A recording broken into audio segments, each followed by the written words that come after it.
গাজার সর্বদক্ষিণের শহর রাফাতে ইসরায়েলের বড় ধরনের স্থল অভিযান চালানোর আশঙ্কা থেকেই গত সপ্তাহে যুক্তরাষ্ট্র ইসরায়েলে বোমার একটি চালান স্থগিত করেছে।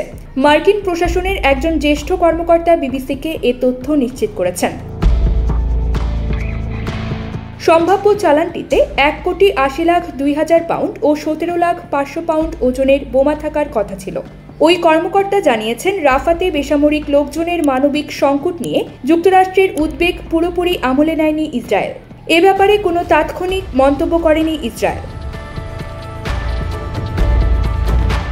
গতকাল ট্যাঙ্ক নিয়ে ইসরায়েলি বাহিনী মিশরের সীমান্তবর্তী শহর রাফার নিয়ন্ত্রণ নেওয়ার কয়েক ঘন্টা পরেই গাজা উপত্যকায় আরও বিমান হামলা চালানো হয়েছে। রাফাকে ঘিরে ইসরায়েলি বোমাবর্ষণ আরও ভারী হয়েছে। স্থানীয় চিকিৎসকরা বলছেন, এক রাতের বোমা হামলায় একই পরিবারের 7 সদস্য নিহত হয়েছেন। এপ্রিল মাস থেকে ইসরায়েলের সাথে যুদ্ধবিরতি নিয়ে আলোচনা করার পর হোয়াইট হাউসের জ্যেষ্ঠ কর্মকর্তা বলেছেন, আলোচনায় আমাদের উদ্বেগকে পুরোপুরি বিবেচনায় না নিয়ে রাফাতে বড় ধরনের স্থল অভিযান চালানোর ব্যাপারে ইসরায়েলি নেতাদের সিদ্ধান্তমূলক অবস্থানের ইঙ্গিত পাওয়া গিয়েছিল। তাই ইসরায়েলে প্রস্তাবিত অস্ত্রের চালান পাঠানোর বিষয়টি পুনর্বিবেচনা শুরু করি আমরা। ওই কর্মকর্তা জানিয়েছেন, বিষয়টি পুনর্বিবেচনার পরেই গত সপ্তাহে বোমার চালান স্থগিত করেছে মার্কিন প্রশাসন। চালানটি পরবর্তীতে পাঠানো হবে কিনা সে বিষয়ে কোনো সিদ্ধান্ত হয়নি বলে জানিয়েছে ওই কর্মকর্তা।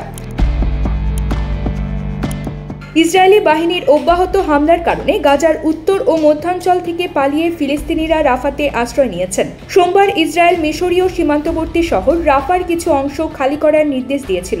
গাজার প্রায় 2.3 মিলিয়ন বাসিন্দার শেষ আশ্রয়স্থল হিসেবে রাফাতে অবস্থান করছিলেন। এর আগে সোমবার গাজায় যুদ্ধবিরতি এবং ইসরায়েলের সঙ্গে জিম্মি মুক্তির চুক্তিতে রাজি হয় হামাস।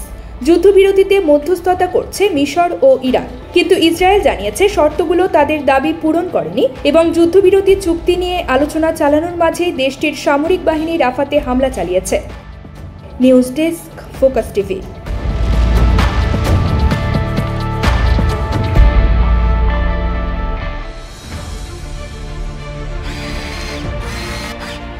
আলোতে থাকুন, ফোকাসে থাকুন, হাত রাখুন প্রজন্মের হাতে।